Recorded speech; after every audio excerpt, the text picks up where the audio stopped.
টেকনাফ উপজেলা শ্রেষ্ঠ মৎস্যচাষী নির্বাচিত হয়েছেন হোয়াইটকং খারাঙ্কালীর রাজনীতিবিদ শেখ একুয়াকালচার চিংড়ি প্রজেক্ট প্রোপাইটার শেখ শাহ আলম। চিংড়ি উৎপাদনে বিশেষ অবদান রাখাই শ্রেষ্ঠ মৎস্যচাষী ক্যাটাগরিতে তিনি সেরা নির্বাচিত হন। মৎস্য সপ্তাহ 2024 উপলক্ষে আয়োজিত অনুষ্ঠানে টেকনাফ উপজেলা পরিষদের হলরুমে তার হাতে সম্মাননা ক্রেস্ট তুলে দেন অনুষ্ঠানের প্রধান অতিথি টেকনাফ উপজেলা পরিষদের চেয়ারম্যান আলহাজ জাফর আহমদ ও উপজেলা নির্বাহী অফিসার আদনান চৌধুরী।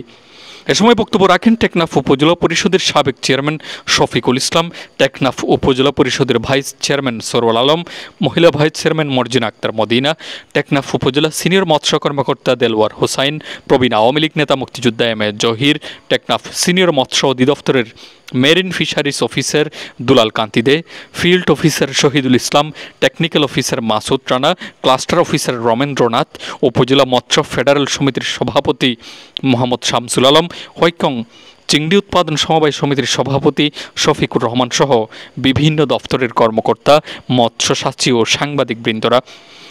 এ সময় শেখ শাহ আলম বলেন, ঢাকাসহ বিভিন্ন জেলা থেকে সে যদি সফল চিংড়ি চাষি হতে পারে, আমরা স্থানীয়রা কেন পারবো না? এমন চ্যালেঞ্জ নিয়ে চিংড়ি চাষ শুরু করেন এবং সফলতা দেখেন বলে তিনি জানান।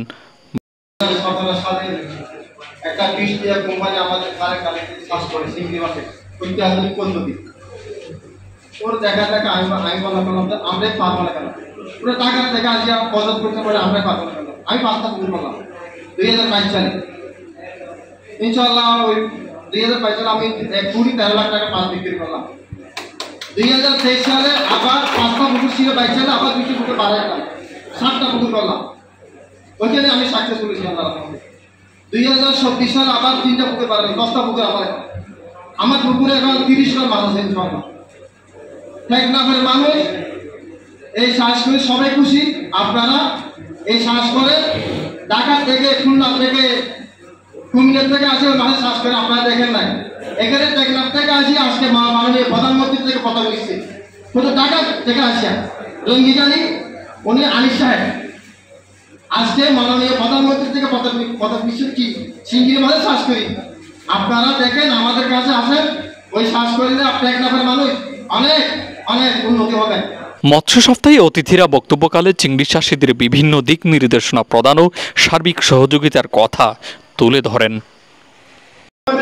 ব্যাংকগুলো আছে যারা মাছের চাষ করে, আমি আজকে সিদ্ধান্ত নিতে বলবো ব্যাংক ম্যানেজারের সাথে যারা চাষ করে মৎস্যবাহীদের যেন অর্থনৈতিকভাবে সহযোগিতা করে।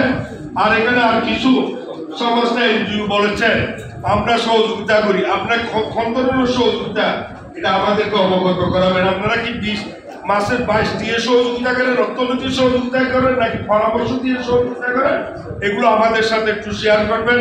আমরা নতুন আসছি, আমাদের সাথে পরামর্শ করে আমরা খন্দনের সহযোগিতাটা আর যারা ইউবাইন আছে আপনারা করেন, এগুলো আমাদের অবগত থাকার দরকার। আমি বলবো যেখানে আপনাদের প্রয়োজন, পরামর্শের প্রয়োজন, মৎস্য বাইশ দেওয়ার প্রয়োজন, অর্থনৈতিক প্রয়োজন, এদিকে যেভাবে আপনাদের সহযোগিতা আপনার বিদেশি এখানে একটা নিয়ম আছে, আমাদের শরণার্থীর জন্য কি খরচা করবেন, বাইরের লোকেলের জন্য কি করবেন, এই জন্য আমাদের সাথে একটু আলোচনা করে এই বর্ষকে আরো একটু যারা এনজিওরা আছেন আর একটু বেশি বেশি সহযোগিতা করার জন্য আমি অনুরোধ করবো।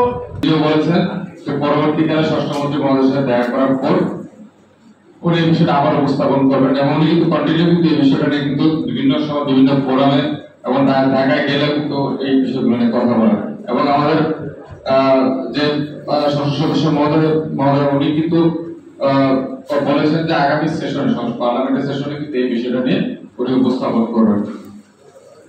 আর আমাদের টেকনাফ উপজেলায় আপনারা একটা জিনিস খেয়াল করবেন যে বিভিন্ন ইয়েতে আমাদের কিন্তু অভ্যন্তরীণ মাছ চাষ বৃদ্ধি পেয়েছে, তারপরেও কিন্তু আমাদের স্থানীয় মানুষগণ এখনো সচেতন হয় নাই যে মিঠা পানিতে মাছ। একটা জিনিস আপনাদেরকে বলি, শীতকাল ছাড়া কিন্তু টেকনাফ সবসময় কিন্তু মাছ চাষের জন্য কিন্তু খুবই উপযোগী। হয়তো কিছু সময় পানি থাকে না, কিন্তু আমাদের কিন্তু টেকনাফের অন্যতম একটা আশীর্বাদ হচ্ছে বাংলাদেশ সবচেয়ে বেশি। মোহাম্মদ ইয়াকিন, কক্স মর্নিং, টেকনাফ, কক্সবাজার।